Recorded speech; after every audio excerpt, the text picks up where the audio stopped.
চাকরিতে নিয়মিতকরণ, শূন্যপদে শিক্ষক নিয়োগ, নিয়মিত বেতন প্রদান সহ মোট 10 দফা দাবিতে সোচ্চার হলেন সমগ্র শিক্ষার শিক্ষকরা।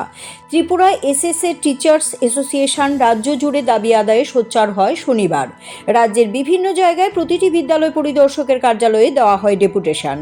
ডুকলি ব্লকের বিদ্যালয় পরিদর্শকের কার্যালয়েও ডেপুটেশন দেওয়া হয়েছে। মোট 10 দফা দাবি সনদ তুলে দেওয়া হয় বিদ্যালয় পরিদর্শকের হাতে। সমগ্র শিক্ষা শিক্ষকেরা দীর্ঘদিন ধরেই বিভিন্ন দাবিতে সরব রয়েছেন।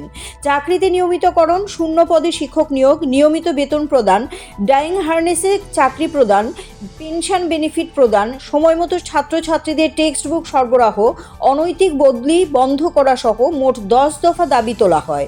সরকার এখন তাদের দাবি পূরণের ব্যাপারে কোনো উদ্যোগ নেয় কিনা সেটাই দেখার। আমরা জানেন ত্রিপুরায় যখন শিক্ষক স্বল্পতা প্রচণ্ডভাবে দেখা যাচ্ছে।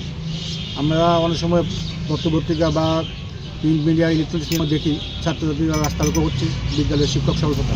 আমরা চাই ছাত্র অনুযায়ী প্রত্যেকটি স্কুলে যাতে উপযুক্ত সংখ্যক শিক্ষক দেওয়া হয়, যাতে শিক্ষার কাজে কোনো ব্যাঘাত না ঘটে। এই দাবিগুলো নিয়ে আজকে আমরা ডুকলি বিভাগের অধীনে যে সমস্ত স্কুলে আমরা চাকরি করছি তারা সে অবস্থিত আমরা বিদ্যালয়ের পরিদর্শকের কাছে আমরা এই ডেপুটেশন দিয়েছি।